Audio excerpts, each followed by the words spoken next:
Assalamualaikum warahmatullahi wabarakatuh.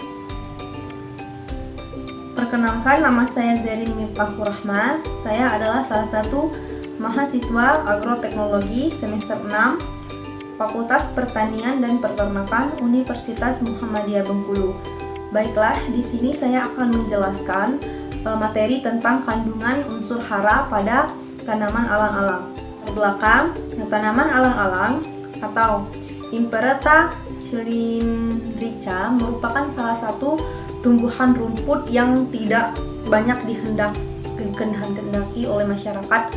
Biasanya tumbuhan ini dianggap seperti gulma atau tanaman yang tidak diharapkan, tanaman pengganggu yang tumbuh di lahan pertanian. Bila kita menceritakan tentang alang-alang, biasanya kandungan unsur-unsur yang terkandung pada tanaman alang-alang ini banyak mengandung seperti selulosa itu 40,22%, holoselulosa ada 59,62%, hemiselulosa atau pentosan 18,40%, dan lignin yang terkandung pada tanaman alang-alang ini sebesar 31,29%. Nah, tanaman alang-alang ini bukan hanya bisa mengeluarkan berbagai unsur hara, akan tetapi dia memiliki salah satu unsur yang tidak dikehendaki, yaitu aleleopati, atau senyawa lainnya itu adalah senyawa aleleopat. Nah, aleleopati ini merupakan salah satu kandungan yang tidak dikehendaki yang memiliki unsur racun. Biasanya ini bisa menjadi sebagai penghambat tumbuhnya tanaman ketika berlebihan dalam pemberian zat-zat aleleopati ini. Nah, di sini saya akan menjelaskan tentang klasifikasi dan morfologi tanaman alang-alang. Nah, klasifikasinya itu ada kingdom itu Plantae, divisi Magnoliophyta, kelasnya itu Liliopsida, ordo itu Poales, famili Poaceae, genus Imperata, spesies Imperata cylindra. Sedangkan morfologi tanaman alang-alang, yang pertama itu tanaman alang-alang memiliki batang. Nah, ciri-ciri batang alang-alang itu beberapa ruasnya itu pendek dan berwarna sedikit keunguan. Sedangkan untuk rimpang pada alang-alang ini biasanya tumbuh dengan kedalaman 0 sampai 40 cm.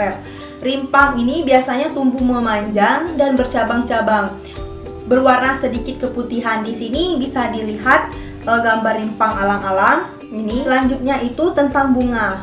Di sini adalah salah satu contoh gambar bunga alang-alang. Nah, bunga alang-alang ini berbentuk malai dengan bulir bunga yang tersusun rapat, berbentuk elips meruncing dan mempunyai rambut-rambut yang berwarna putih. Nah, untuk daun alang-alang, nah di sini biasanya banyak mengandung unsur hara. Nah, daun alang-alang biasanya berwarna hijau ketika tanaman ini tua atau pinggiran tanaman ini berwarna kekuningan.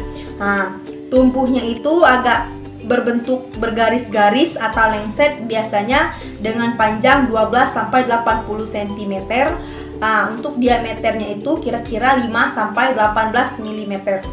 Untuk kandungan alang-alang ini pada daun alang-alang itu memiliki banyak kandungan yang dibutuhkan tumbuhan, seperti 0,71% ini mengandung nitrogen, 0,67% mengandung fosfor, nah 1,07% ini mengandung kalium, 0,76% mengandung kalsium, sedangkan 0,55 ini kandungan magnesium, dan 5,32 ini mengandung sulfur.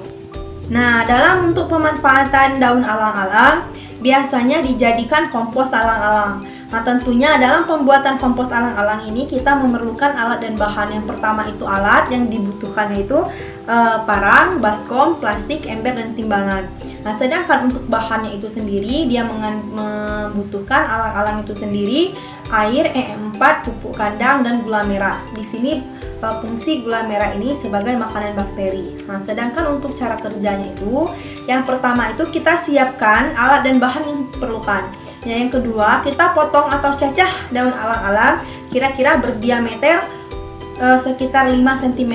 Setelah itu ketika daun alang-alang udah dicacah atau dipotong-potong, dicampurkanlah E4 di baskom lalu aduk hingga rata. Siram dengan air E4 sedikit demi sedikit pada tanaman alang-alang yang sudah dipotong. Lalu campurkan dengan pupuk kandang. Nah, setelah selesai, tutup menggunakan plastik hitam. Diamkan selama 21 hari sehingga kompos benar-benar jadi. Nah, ketika kompos berwarna hitam, baru bisa diaplikasikan pada tanaman. Biasanya pupuk kompos alang-alang ini dijadikan pupuk dasar. Nah, pupuk dasar itu sendiri biasanya diberikan setanam sebelum tanaman dipindahkan ke media tanam. Ini salah satu contoh kompos alang-alang yang siap diaplikasikan. Nah, itulah penjelasan tentang kandungan alang-alang yang dibutuhkan tanaman beserta penjelasan pembuatan pupuk kompos alang-alang. Lebih dari kurang saya mohon maaf. Kepada Allah saya mohon ampun. Akhiri kata, wassalamualaikum warahmatullahi wabarakatuh.